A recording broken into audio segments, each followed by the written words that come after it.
وەرزی دوورینەوەی گەنم و جۆ و چنینەوەی بەتاتە لە قەزای بەردەڕەش دەستی پێکردووە.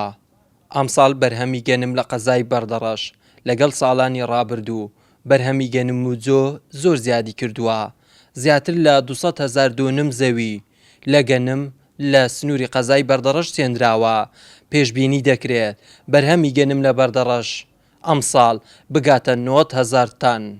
والله ڕێژەکە ئەو ساڵ تقریبان لە پار باشترە و ڕێژەیەکی زۆرتر وەردەگرن، بەڵام بەرەبوومی ئەو ساڵ پارەیەکی وها زۆر ناکە و فەلاحنی گەرانە لێ و ئێستا ئەمە دەرەجەیەک بە 300-320 وەردەگرین، دەرەجە دووش 280 وەردەگرین و ئەگەر فەلاحیش بۆ خۆی ببەتە سایلۆی دەرەجەیەک 506 تقریبان خەسم و تشتێ دەکرێت بە 520 لەبۆی دەوەستەوە و دەرەجە دووش بە 420 تێتە وەرگرتن.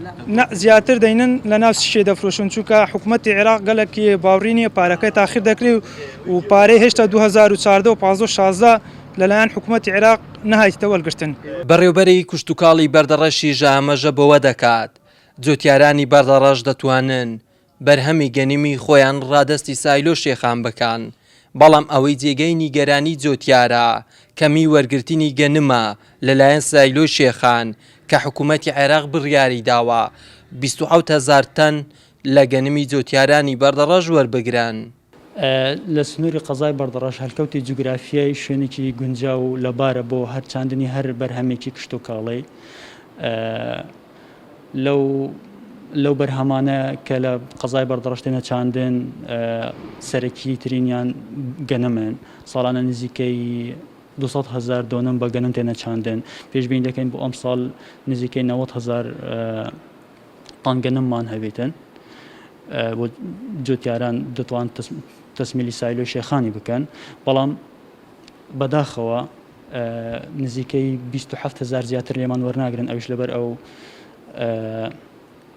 بەشەی کە بۆ هەرێمی کوردستان دیاری کراوە لەلایەن بەغداوە. ساڵ بەرهەمی گەنم بۆ ئەم ساڵ زۆر زیاترە لە ساڵانی ڕابردوو، کەشوهەوایەکە لەبار بوو، کەشوهەوایەکی گونجاو بوو، بارانێکی زۆر باری، بەرهەممان زۆر زیاترە لە ساڵانی پێشتر.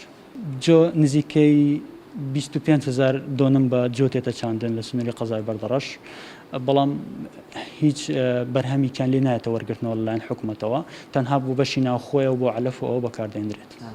بۆ ئەم ساڵ زیاتر لە 10,000 دۆنم بە بەرهەمی پەتاتە چاندراوە. پێشبینی دەکەین نزیکەی 100,000 تەن پەتاتەمان هەبێت لە قەزای بەردەڕەش، ئەمەش لەوانەیە 60-70% بەرهەمی ناوخۆ بۆ کوردستان دابین بکات.